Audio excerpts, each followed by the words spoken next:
Today we're going to do something kind of different. This week and next week, we're going to have a discussion with a leader in the marketplace who's living out their faith. And today we're going to be talking with Liza Liza runs a significant marketing, public relations, branding firm. We're going to hear more about that and all she does, and works all over the country and all over the world. And then next week, John Davis is going to be here, and John is head of services. What's it called? Public services, I think, for the state of Mississippi. He handles all the welfare programs, all the Social Security kinds of programs, all the food stamp programs, all the places where people are in greatest need in Mississippi. Has a gigantic budget of several $billion, and he's the guy in charge of the whole thing. He's an alum of Belhaven. So he'll be here next week, and unfortunately I won't be here next week. I'm going to get some surgery on this hand and see if I can get it fixed so I can shake hands with you again and when you graduate and all that good stuff. But so I won't be here next week, but our dean will be leading that, our provost will be leading that discussion. But today we're going to talk with Liza and learn about her world and what she does, and hopefully God will speak to you during this. Would you welcome her to the platform?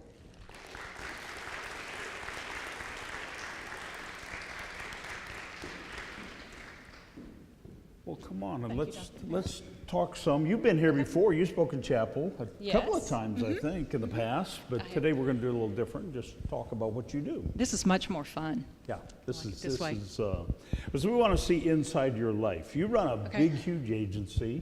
It's a PR agency. It's a branding agency. I'm not sure. Help us understand exactly what you do and what your business is all about, and how do you even label yourself? Okay, sure. The Cirlot agency is a global brand development company. We specialize in the traditional form of advertising, public relations strategy, crisis management, all things digital, from social media, web development, and then we also help companies win targeted contracts, to whether it's part of the military or Pentagon or on an international basis.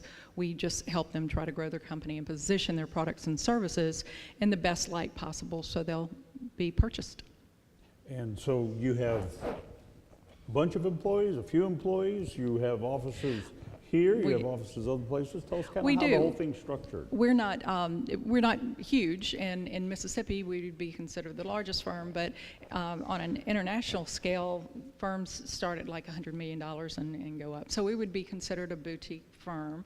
We're about a $26 million firm as far as the volume of work that goes through our company, but we primarily specialize in the aerospace defense industry. That's really where I do a lot. But Sanderson Farms, the only headquartered Fortune 1000 company in the state of Mississippi, is here.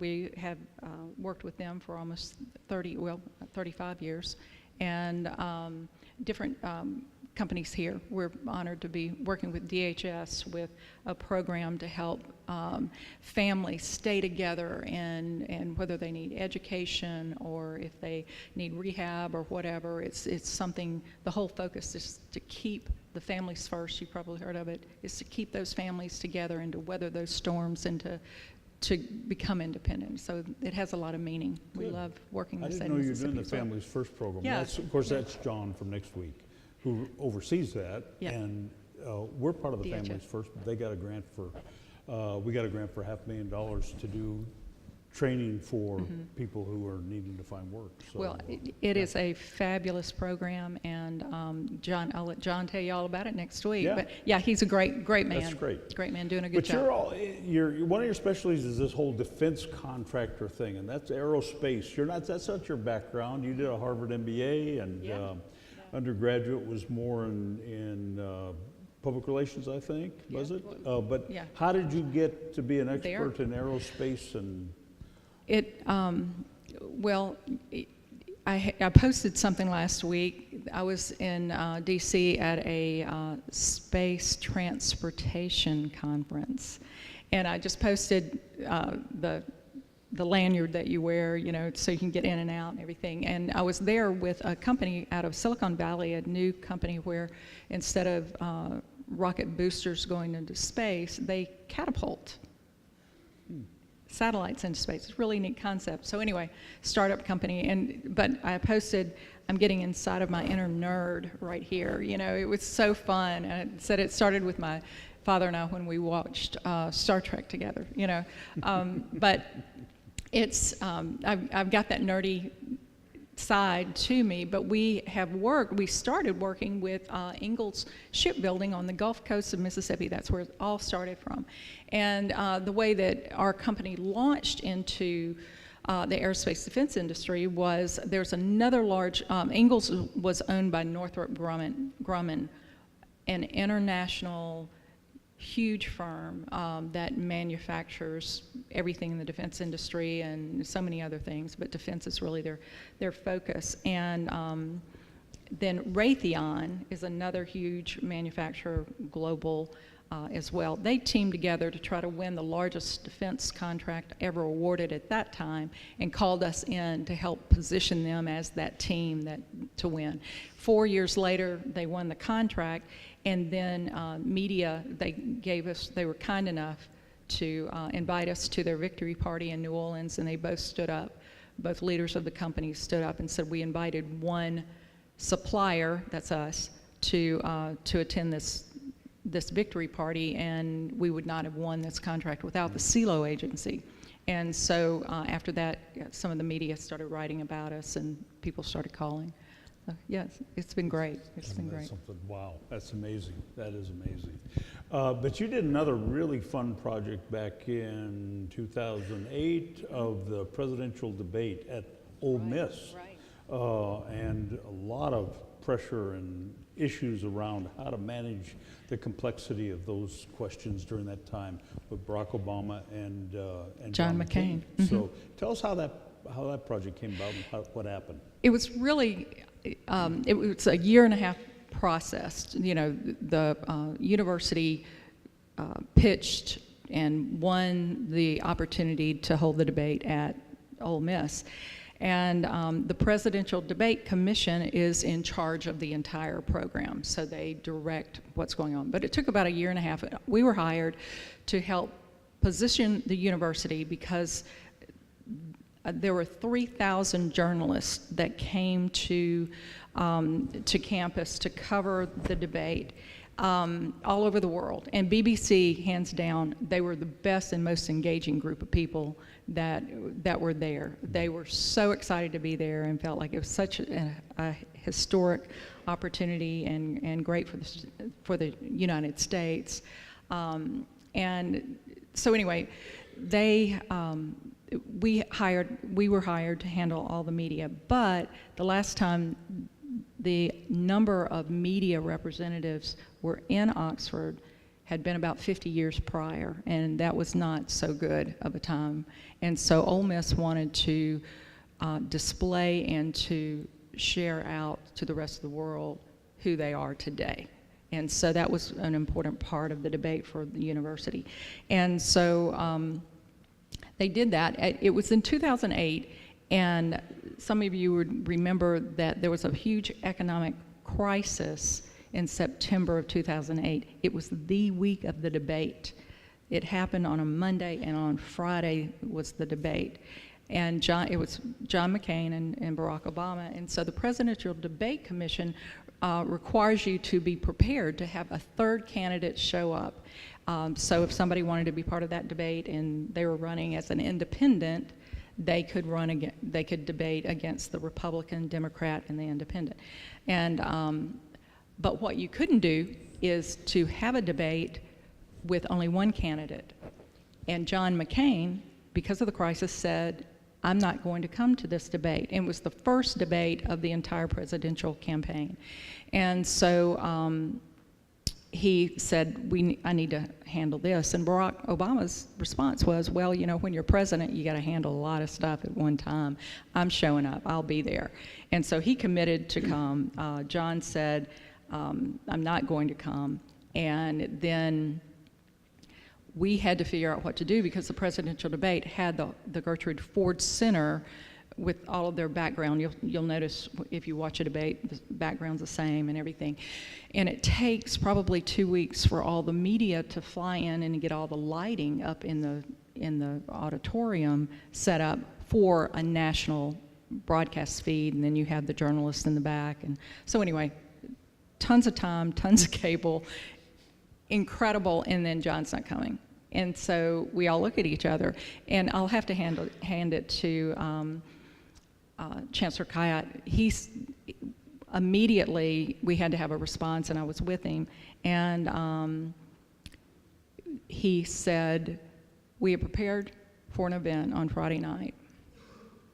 Everyone is here for this event who needs to be and have committed for this event on Friday night, and we will have an event on Friday night. So that's what was feeding 15 minutes later on CNN or Fox News down at the bottom, that there will be an event.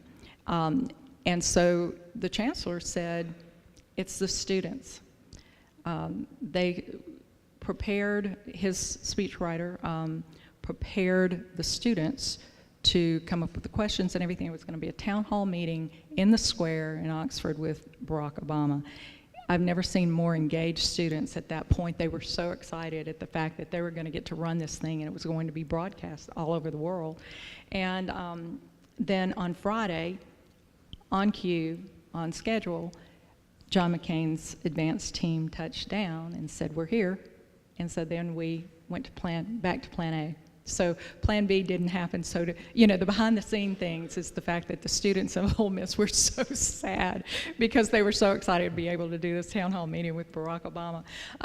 But anyway, it became a great. It was a good debate and everything. And Tom Brokaw, the thing that excited us the most is that Tom Brokaw broadcast after that and said, you ask if Obama won the debate, or Senator McCain won the debate, and he said, I think the individual or the group that won the debate was actually University of Mississippi. He said, I was here 50 years ago, and this is not the Ole Miss that I found now, and what a great job they've done. And so, of course, we were in the background going, yeah, it's great, we did our job. We were so excited. So anyway, but it was a great event. And so if you ever have an opportunity to become part of a presidential debate or anything like that, I highly recommend it. Now, it was significant for Mississippi because it was an international stage to change some of the stereotypes of Mississippi. But you did another project on stereotypes of Mississippi several years ago. We used to see them on signs when you drive off from the airport. That's right. We've used them in some of our marketing, especially to people from California who have no idea what Mississippi's about and what the stereotypes they might assume and that kind of thing. And it's a problem for all of us in Mississippi. How did that come about, and what was that campaign like? The thing that really started it was we were, a journalist came from a blue chip publication, an investment publication from New York, flew down and was very condescending about everything about Mississippi whenever he was interviewing and going on tour at Ingalls. And so just snide remarks throughout the entire day, and it really uncalled for. I mean, one joke, okay, everybody's fine about it and everything, but it was just all day long. And so whenever we put him on the plane and he went back, we thought, somebody really needs to do something here. It's unfortunate. And then Katrina happened, and but at the very beginning, we came up with this three ads or 3 posters we thought would do. And then this was just around the table talking. And so we thought, okay, what are the top 3 stereotypical things that people think about citizens from Mississippi or the state of Mississippi? And the first 3 things that popped up in our head was, let's see, we're uneducated, we're poor, and we're racist. And so we took those 3 and talked through them and did a little bit of research and everything, and then found out some really great things. And so the first ad that we came up with was, yes, we can read, and a few of us can even write, we found out that Mississippi had more Pulitzer Prize-winning authors than any other state in the nation. And then, we're poor, we said, yes, we wear shoes, and some of us even wear cleats. We have more NFL greats, the Walter Paytons, the Brett Favres, the Jerry Rices, Eli Mannings, from Mississippi that reached that level of performance in their careers. We had more than any other state in the nation. Then we thought about, okay, so we're racist. And we came up with no black, no white, just the blues. And the delta and the mastery of the talent that came from Highway 61 that influenced the music, the world in music. And the Rolling Stones attributes the name of Rolling Stones to Muddy Waters. That was one side of a song that he wrote and something that he recorded. And so we have so much good about Mississippi. And then Katrina hit. We needed a message. My husband was on a flight with a 12-year-old from Connecticut. They were going to Atlanta. He was flying in from Washington. And so anyway, they were going to Atlanta. And he started talking. And the 12-year-old said, talked about a Southern dialect. And he said, you really do kind of talk funny. So my husband's actually from Alabama, not Mississippi, so he had that kind of dialect. No, I'm joking. But anyway, they started talking. And so, but the boy innocently asked, do you see the KKK walk, or march in your city all the time? And do you really hate all black people? And, and it really broke Rick's heart to hear a private school, educated, but 12-year-old, and innocent enough to ask the questions that nobody else would ask, those questions. And so he came back, and we had this, this thought going and concept going, and he said, let's just do this. Let's see what we could do.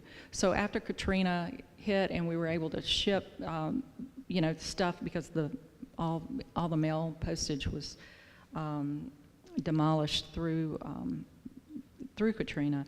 After mail was getting able to be distributed and everything, we sent a campaign of, I think 12 actually, posters that were all written in that flavor to every elementary school, junior high, high school, junior college, four-year university, to help the students, and especially the children of Mississippi, understand that they are from a great state and that they can accomplish great and wonderful things. So that's what the campaign was about. And wow. The Today Show came down, and as far as our analytics, we've seen over 80 million people have seen that, and that was in 2005. So it's been a while, and it still has a life to it. That's amazing. Yeah. I think God uses whatever we're good at professionally to put the wind of a calling into that takes it so much farther than just the job, just the task, just the career. So how did you get this calling into this whole area of communications and helping people understand big ideas in ways that they can grasp? I've always loved visually trying to communicate a message, and so that, as a little girl and when I was growing up, from drawing to going to high school and doing campaigns for the school and then going to college, and so I always had that love for what I do. From the journey of life, through a series of events, I wound up being independent at 15 and had the love of a beautiful aunt and uncle who took me in with their two girls to live with them. But then I worked. They were very they lived in modest means and everything, and I never wanted to be a financial burden to them. And but I had to put myself through school, so I figured out a way to earn money. I would save money. It was always important to me. tithed hands down. I was at the point, and still today, would rather not eat than not tithe. The most important thing, though, I think, is the fact that you earn the value of earning and working hard and being blessed by that, and doing good work with your money to so that I was able to put myself through school. And I paid every dime. I mean, we're talking, toothpaste to close the doctor bills. But what it did was help me figure out a way to do a good work. And so that journey started really at 15. And then when I came here, I worked for the Clarion Ledger, and they gave me a map with a line around a certain area of the city and said, okay, go sell ads in that area, and that's your territory. And so my fear of approaching or talking to someone about their business and what they do and how I can help their business, after doing that, I was never afraid or timid about talking openly about how I could help another company do better and succeed. That's cool. It's interesting how we can see our calling start to germinate early in life. You was talking about tithing earlier. I mean, Marilyn and I always did too. We gave 10% plus since the earliest time when we didn't have any money. And if people wait till they until they get money, they're never going to get. If it doesn't start early, you're not going to do it. Yeah, So that's right. that calling, though, evolved and developed. You didn't set out and say, well, I'm going to have one of the most significant agencies in aerospace. So how did you go from Clarion Ledger to all of this happening? I think I believe God's gone before me, and I believe that God put everything into my heart that I'm doing, and if that changes tomorrow or this afternoon, I'll do something else. I'm not afraid of letting it go. When I felt the calling for me to start my own company, I prayed over it for about a year, and in my head, in prayers, debated with God that this was really what I was supposed to do, while I knew that was my passion and what I wanted to do. But I couldn't see how I could own a company and have a family. And my entire focus and my definition of success was to have a family and to provide well. I'm not saying with a lot of money, but to provide for my family. That's something I didn't have. So, usually you're a little more passionate about things like that. But the long story short is that with doing it, I couldn't see how I could manage having a family and children and running a business and everything. And but in faith, I went in the direction that I knew God was leading me to. And I was excited about it. I just didn't know how it's going to work out. And what I didn't realize is that I was really preparing a place for my husband. I mean, I met him 4 years later, and he was in Alabama in the same industry, and he came and joined the firm. And so we're celebrating our 31st anniversary, the 19th of March. And since we spend about 24 hours a day with each other, we say that we've been married 219 years this year. It's 31 years times 7 in dog years. We've been married a long, long time. That's great. Yeah. That's great. Can you do it all? I mean, what about everybody else who's thinking, yeah, I want that great career, but I also want the family, and I want other kinds of things to get the fullness of life. What has to give to make that happen? I think you have to be able to, and if I can put it really into your own words, to allow the winds of God to blow and through your life and self. So I grew up on the coast. So when I read your book, The Long View, it just struck a chord in me, and that's really what I've tried to do all my life. And you visually described to me what I've been trying to do and wanting to do. If you restrict what you allow God to do in your life, you're going to have a restricted life. If you allow for God to blow through and to open up those sails and use all the talent, all the wisdom that you gained in life, and to blow that out, I mean, you are going to be able to do really, really great things. And so what has to give is my own will, and my own sense of this is the direction I'm going in, and I'm not going to stop until I get there. The Lord has a different way, 9 times out of 10, than I've ever thought I would get to a point. He has a different journey for me. And so there are a lot of twists and turns and in life, but his timing is perfect. And so when I start feeling worked up about it's not going according to plan here, you know, what are we going to do, and how's this going to happen, I have to just take a breath and realize, you know, and give it, and to confess to God that, Lord, I know your timing is perfect, and I trust you that your timing is perfect and according to your will. And I have to step back. So really what my will has to give. And the most important thing about this is that, you know, you follow God's guidance and his direction. And some people may think that's really restrictive, but to me, it's the most freeing feeling in the whole wide world. Yeah, absolutely. Absolutely, because when we give up the control and we trust God to do it, he does so much more than what we do, but it's usually very, very different. So now you're very visible about your faith. You've been chair of the Chamber of Commerce for Jackson, big position. You run your big, huge company. You're the big boss, and your husband works for you, which I like a lot. I think that's good. But because you are open about your faith, does that ever become a problem when you're trying to sell a defense contractor or a big brand or something when they don't understand faith? Where's the conflict come?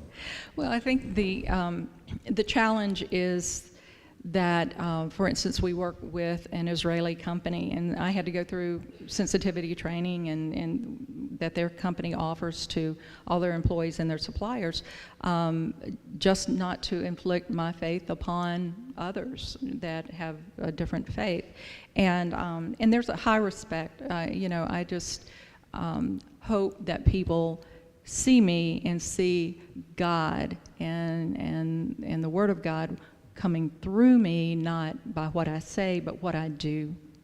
And I hope that that's the loudest part of it, of my testimony, is my action, my work ethic, and what I do for a living. And it's, you know, one good thing is that it's been great to find other fellow Christians in the aerospace defense industry. And you think about the military, the military really has a strong faith, and so that has been certainly a blessing. For those that do not want to hear anything about it, well, then that's a level of respect. You know, I respect that, and we do business together.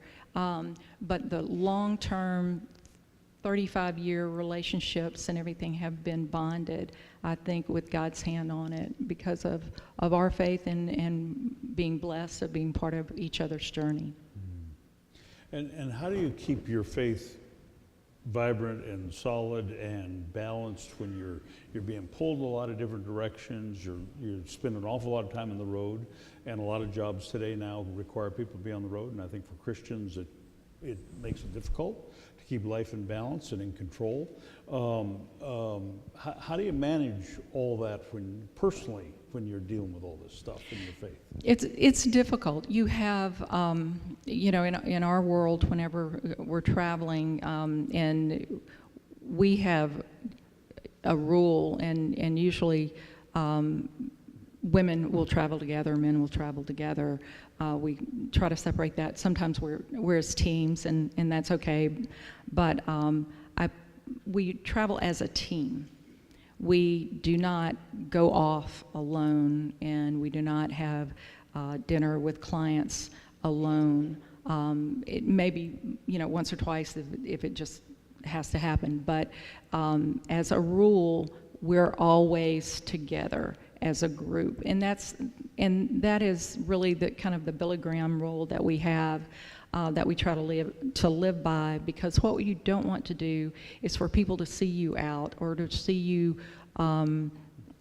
engaged in a conversation and think something different. So, we just don't want to deal with that. But, we're stronger as a team. We're better as a team. Had mentioned to you with the Me Too movement and everything. My son lives in Washington, D.C., my daughter in L.A., and my son, when all of this was coming down, is working on the Hill for Marco Rubio. And I called him, and I said, whatever you do not get in the elevator alone with a woman. You're on Capitol Hill, and so you're hearing all of this stuff coming down. And I said, do not be in a room alone. And he's going, Mother, please. He's a married man. I am a married man. I am not. And I said, no, it's just what people look like. But I really feel sorry for men right now, because I feel like every one of you are a potential target. So, and it's hard, especially being from the South, because we are kind of loving people. I hug, now I do the side hug, and hey, how you doing? And, but it's hard to express your appreciation and love for one another and not touch. And so, just, really be careful. Now, on the other side of the continent, I called my daughter on the same day, and I said, don't you put up with that stuff. Don't you yell it from the mountaintop. You call it, if anybody's messing with you, bring them down. Don't deal with all that. So there's got to be a balance. But in the Bible, it says, excuse me, love your neighbor as yourself. Everything is already there, the way that we should act and what we should do. And so that mutual respect and love for one another, as you love yourself, should solve everything. Yeah. And if you take put the important barriers up to begin with, you don't get in those kind of situations. That's right. Me Too is great because we're exposing a whole bunch of creeps, and it's sick how many are out there and how dominant it is in so many industries. And so let's keep that going. But at the same time, you've got to be smart so you don't get accused of something. The Billy Graham rule, which is now called the Mike Pence rule, works. Right. And it makes life a little harder, but I've always followed it, and I think it's important to do it. So. It is. And again, when you're with people, safety in numbers, and it dispels so much. Yeah. How do you get restored in your faith when you're running as hard as you are and traveling as much as you are, and weekends I'm sure gone and some kind of stuff? How do you stay strong in the Lord? Everywhere I go, I bring the Holy Spirit, with me, and obviously that's kind of a mental, emotional thought that I do it. He's there wherever you are, so it's not like I'm bringing him with me like a coat, but I feel like I'm wrapping him around me, to be part of my life every day. So I do that in prayer. I do that at the office. I do it. I pray in my car to work. I turn off the radio and I pray there. When I'm 30,000 feet in the air, sometimes I feel like, I've often said I can't think unless I'm 30,000 feet in the air. But that's a great time to put some headphones on and to download whatever devotional it is, or book, or just reading from the Bible is fabulous. And I do that in the hotel room. Before meetings, I am walking around my room with my hands up, and I'm asking God to guide us each day. I'm asking God to give us creative and strategic minds to exceed our clients' expectations, to go before us, to give us travel mercies, and to do a good work. Let us do a good work. And so I hope that Spirit's in that hotel room for the next person who walks in right after I leave. But every day I remember why I'm here, what I'm doing, and it's hard. There's nothing, I don't want to sugarcoat any of it. It is so hard, and I know, I was telling Dr. Parrott when I just can't breathe and think, okay, one more, just take another step. When I am weak, He is strong, and I'm doing what I believe God leads me to do every day. I don't have yesterday, I don't have tomorrow, but I have today. So what can I do today that's according to His will and His wishes for me? today for his best. And I want his blessings and I want his favor. And I want, at the end of the day, to say, I've contributed to make this world better or my family better than I found it this morning. Thanks for, you've been transparent and open so we can kind of see into your life a little bit, and thanks for that. Thanks also for serving on our Board of Trustees. I really appreciate it. I know when you travel, it's hard, and you make that a priority because you care about this place. But for students who are getting ready to graduate, maybe this spring, maybe in a year or 2 or 3, going out to get that first job, you know, if you're starting all over right now, what you know and how to go get that, what's the practical advice to get going? That's a great question. And to all of you, just a few things that come to mind, because we're inundated with resumes and we conduct interviews, you know, throughout just virtually every week. A few things I want to say are for you to walk into your first interview prepared. Do not say, I am here to learn. I'm not hiring people to teach. I'm hiring individuals that I think have the potential to make my company better. That's what every employer is doing. They're trying to put a team together of talent, of a skill set to make the company more successful. Doesn't matter if it's a nonprofit. It doesn't matter if it's a Fortune 100 company. That's the goal. So do your homework, research their website, what they do, what they offer, and what you've been taught. You can bring reports, you can bring a brief, you can bring whatever you've written that might apply to the interview or to the company, so that you could possibly bring it out in the interview and say, hey, you're welcome to read this, and this is what I found when I was doing my research. It gives you an opportunity to ask a lot of questions. But yes, you can say, I'm a quick study and I look forward to learning about this company and how I can advance my career and how I can make this company more successful. But again, you're not there to learn. You're out of school now. You have a degree. So don't come in saying that. The other thing would be to, when you send your resume, everybody sends their resume online, and I receive emails going, I haven't heard anything. I sent my resume 2 weeks ago, nobody's called me. Nobody's going to call you. You have a truckload of resumes that are sitting on your desk, and no one has a face. I don't know anything about any of you all, and now I'm going to have to, labor over reading through every resume that one might pop up and qualify for an interview. If you want this job, you go after it. You call them, you write a letter, the art of a handwritten letter or a personal letter, and then a phone call to say, I would like to have an interview. And you keep calling until they say, yes, you may have the interview, or no, you're never going to get one. And then you move on. But you're going to have to break out of all the online applications. It may be the first thing you have to do, but you have to find out and do some digging, call some people that might know individuals that work at a company, but get some names and get a contact. If it's the wrong contact, they'll give you the right contact to call. So again, don't expect them to call you. They're not going to do it. They have a job to do. Where getting a job is right out there, and that is your job, is to find your job. That's your 8-hour-a-day effort.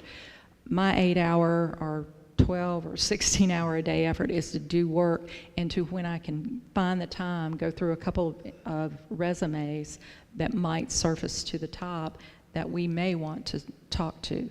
So, you've got to do your work to try to get attention enough to get an interview, to secure an interview. And then once you get that interview, be prepared. Do your homework. Have a list of at least 10 questions that you want to ask them.